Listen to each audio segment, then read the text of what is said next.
Hey there, and welcome to the Innovative Mindset Podcast. I am your host, Isolde Trachtenberg. Thank you so much for being here. I am thrilled to talk to you about today's Mindful Friday topic. So, I don't know if you know, but the way this show works is every Monday I do a deep dive either by myself or with a peak performer in the innovation space, someone who is trying to change the world. And it's really, I love doing these interviews. I get to go in depth with these incredible people who are all world changers, really. I'm honored to be able to do that work. But then Tuesday through Friday, I talk about the components of innovation, like how to build different skills that will allow you to become a peak performing innovator yourself. So I usually am talking about either creativity, curiosity, compassion, collaboration, or mindfulness. And today is Mindful Friday. And that's what I am doing today, is talking to you about an aspect of mindfulness. And how I'm doing that is I am drawing a card from this deck that I've developed called the Mindful Creative Deck. And it is 84 cards that each of which depicts an aspect of the human experience, of the human condition. And because each card depicts that, what I do is I choose a card and then I talk about how that card and the word that is on that card, because there's a scene depicted and also a word that relates to the scene, how that relates to aspects of mindfulness. And here's how this week's card relates. And by the way, I'm going to put a picture of the card in the show notes so that you can see it. It's a young person who is sitting at a desk, and on the desk are some sort of study materials, books, and a compass and things like that. And there's a big bookshelf behind the person and lots of other sort of paraphernalia that would normally go on a bookshelf, books and magazines and whatever. And the word is study. And how does study relate to mindfulness? Well, mindfulness is a practice. Mindfulness isn't something you just do like a snap of the fingers, unless you're a baby. Babies are very mindful. They're very in their bodies. They're very aware of who they are and where they are. They may not be able to communicate that, but boy, when a baby knows the baby needs something, that baby will let you know right in the moment, fully present, with no bull baloney, right? So as time goes on, we sort of lose that for the most part. Most of us lose that. And in order to start building those mindfulness skills, we then have to study. It doesn't just come right back unless you happen to be lucky and stay that way, I think. And one of the things that I find interesting, Tim Ferriss, if you follow his podcast, he talks about this with the peak performers that he interviews on his show. He talks about how he meditates. He has a meditation practice, a daily meditation practice, and other people. So many of the peak performers that he has interviewed over the years, he asks them always about their routines, their habits, and almost to a one, they all go, I meditate, I meditate, I meditate, I meditate. One of the famous non-meditators is Gary Vaynerchuk. He's like, I don't want to mess with my brain or with my mind at all. So I don't meditate. But here's what's interesting about listening to Gary Vaynerchuk's work over the years and reading his work. He's one of those people who stayed, I think. I think he stayed present and mindful because that's what he talks about. He's like, I'm in my zone. Oh, what is being in your zone? It's being mindful, right? And that's so it's really interesting to me that he's like, I don't want to mess with it. Well, I don't think he has to mess with it because I think he stayed mindful.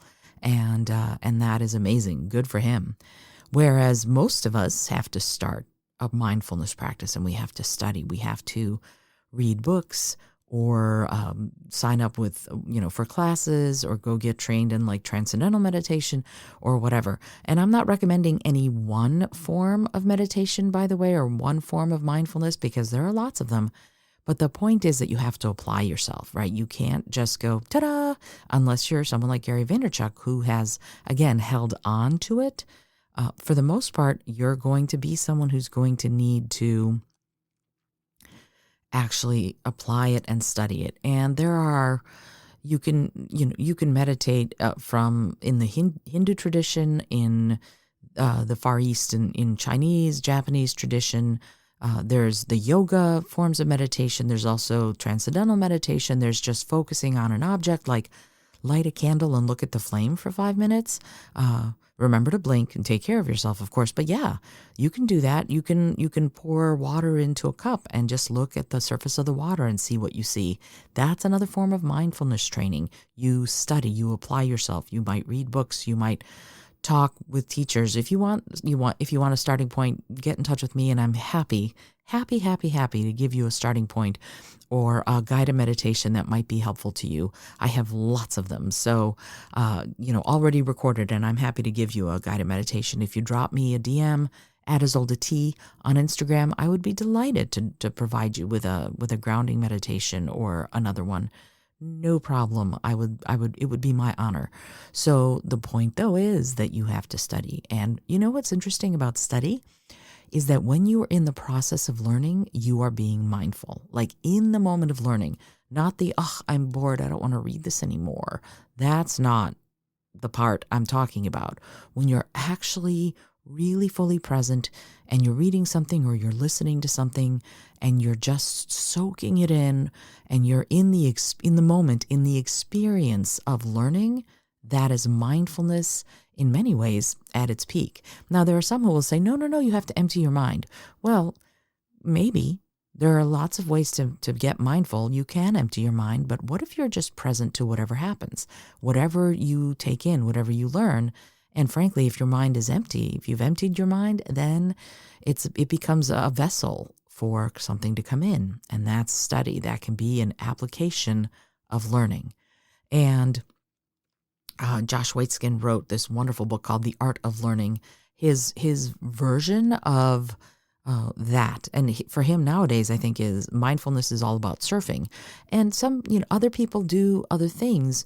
Whatever it is that puts you in the moment, in the present moment, in the instant of being alive and knowing you're alive, that's mindfulness. But some of us, like me, I have to study. We have to study. Mindfulness does not come naturally to me. I will be honest. What comes naturally, and it's not naturally, it's because of my past, and I have some dark stuff in my past, and you've heard me talk about this before. But what comes naturally to me nowadays is vigilance, not mindfulness. And so, what my goal in my study of meditation and mindfulness is to let go of vigilance a little bit and embrace presence more. And that has to happen through study for me. That's how I work. You might work the same way, or you might be a natural sort of in-the-moment person like Gary Vaynerchuk. Whichever way, I highly encourage you to start thinking about whether or not you are naturally mindful, whether or not you want to be more mindful. And if you do, what are the ways that you might improve your skills, build those skills? You could even do it by looking at and tracing the shape of a leaf. That act is a mindful act. There are lots of ways to do what we're talking about that won't kick you in the behind, right? Even if you just take a moment and trace the letters on a handwritten piece of paper, if you are doing something where you are present, that is study. That is the study of mindfulness, and it's the application of it. So I highly, highly, highly encourage you to do that. Become a student of your own mind. There's something really special and almost miraculous about being a student of your own mind. Alrighty, this is Isolda Trachtenberg for the Innovative Mindset Podcast. I hope that you've enjoyed today's mini show on study and mindfulness. This episode was brought to you by Brain FM, as always. And yes, of course, if you want to build mindfulness skills, Brain FM is amazing for that. They have guided meditations, and they have not unguided meditation music. You can choose whichever one you want, whatever it is you want to do. They help you stay present, and it's amazing how it works. My best friend just emailed me recently. I just got her a subscription to Brain FM for the year, and she said, "I just wanted you to know I had this PowerPoint to and all of a sudden I made the PowerPoint, and I was like, wait, where did these last 2 hours go? I got it done in record time, and it's great." But I was using the app, and it was amazing to have that happen. So I was like, yay, that's great. That made me so happy. So if you want to try it, if you want to try the free trial, you can also get 20% off if you decide to do that. You go to brain.fm/innovative mindset, and use the coupon Innovative Mindset, and you can get 20% off. And it's awesome, right? But because I'm an affiliate and I only affiliate with those whose products I really believe in, I might get a little bit of money back for that. I just, full disclosure, want to tell you that. But I love Brain FM and I use it daily, so I highly, highly, highly recommend it. Okay, I am Isolde Trachtenberg, once again for the Innovative Mindset Podcast, reminding you that in order to innovate, you have to be bold, be creative, and most of all, be kind.